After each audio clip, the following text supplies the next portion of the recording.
सराय आलमगीर से अपडेट देंगे city reporter doctor Shafqat की रिपोर्ट के मुताबिक पुलिस थाना सिटी सराय आलमगीर की नहर में नहाते हुए दफ़ा 144 ज़वादफ़े की खिलाफ वर्जी करने वालों के खिलाफ कार्रवाइयाँ।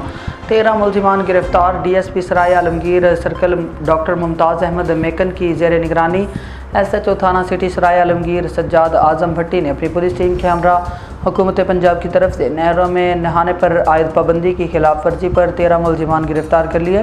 गिरफ्तार मुलजिमान में हफीज़, तौसीफ़, अब्दुल्ला, यासीन, अली हैदर, हसन अली, अब्दुल्ला, समीउल्ला, इमरान, नवीद, हिकमत, अवैस और हसन अली शामिल। पुलिस ने गिरफ्तार मुलजिमान के खिलाफ मुकदमात दर्ज करके मज़ीद तफ्तीश का आगाज़ कर दिया। DSP सराय आलमगीर सर्कल डॉक्टर मुमताज़ अहमद मेकन का कहना था कि हुकूमत पंजाब की तरफ से नहरों में नहाने पर पाबंदी है, लिहाजा शहरी नहरों में नहाने से इज्तनाब करें ताकि कोई जानी नुकसान ना हो। खिलाफ वर्जी की सूरत में कानूनी कार्रवाई अमल में लाई जाएगी।